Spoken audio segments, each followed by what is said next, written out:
Assalamualaikum warahmatullahi wabarakatuh. Halo mahasiswa UT dimanapun Anda berada.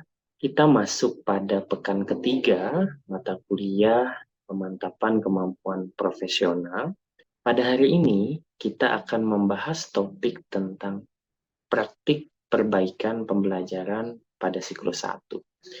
Namun sebelum itu, saya tidak henti-hentinya untuk mengingatkan kepada para mahasiswa sekalian untuk selalu mengklik daftar hadir, kemudian mempelajari materi inisiasi 3, yaitu tentang pelaksanaan perbaikan pembelajaran, dan juga kami mengharapkan keaktifan Anda di ruang diskusi untuk memberikan pertanyaan atau pernyataan terkait ide atau gagasan yang juga disampaikan oleh mahasiswa lain.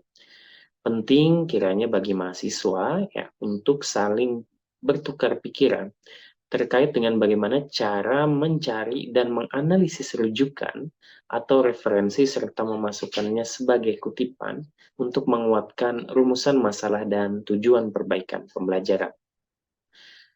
Para mahasiswa sekalian yang berbahagia, berikut adalah rangkaian tugas praktik 3 yang harus Anda lakukan.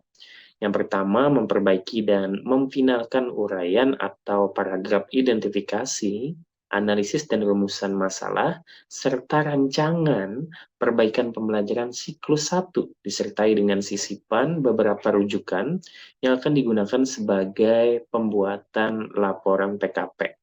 Nah, kemaslah ini dalam bentuk draft bab 1 laporan PKP ya.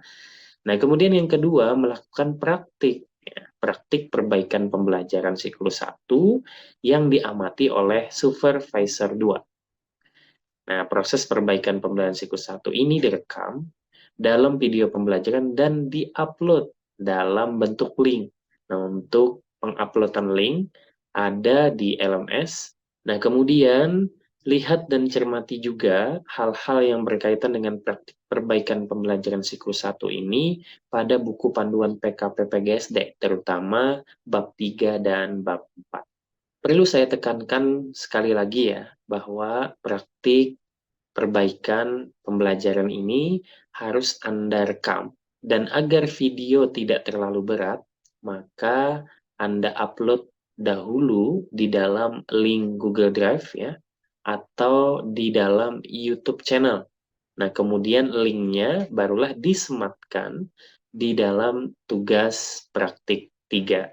Di ruang diskusi untuk sesi 3, sepintas saya lihat terkait dengan pertanyaan-pertanyaan dari teman-teman mahasiswa sekalian yang masih mempertanyakan bagaimana cara membuat judul ya.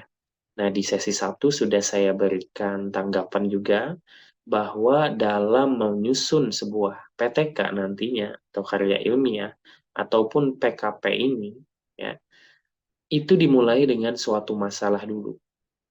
Barulah diidentifikasi, kemudian dicari penyebabnya atau akar permasalahannya, kemudian dicari alternatif solusinya, barulah nanti sampai pada judul. Jadi judul ini belakangan ya, tidak semata-mata ketika baru memulai kita nyari judul dulu. Nah, mengapa demikian? Karena ketika kita berfokus pada nyari judul dulu, dan ternyata pembimbing ya tidak menyetujui judul itu, maka kita akan kebingungan untuk mengganti judul yang lain. Kenapa?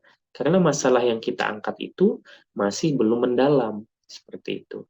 Tentunya memang ini harus sangat diperhatikan ya. Ini sangat penting. Jadi kita bermulanya dari masalah dulu, kemudian dikuatkan dengan kajian teori. Nah, ketika itu dikuatkan dan ada revisi dari pembimbing, misalkan seperti itu, tidak akan merubah esensi secara keseluruhan dari penelitian yang akan Anda lakukan. Tidak.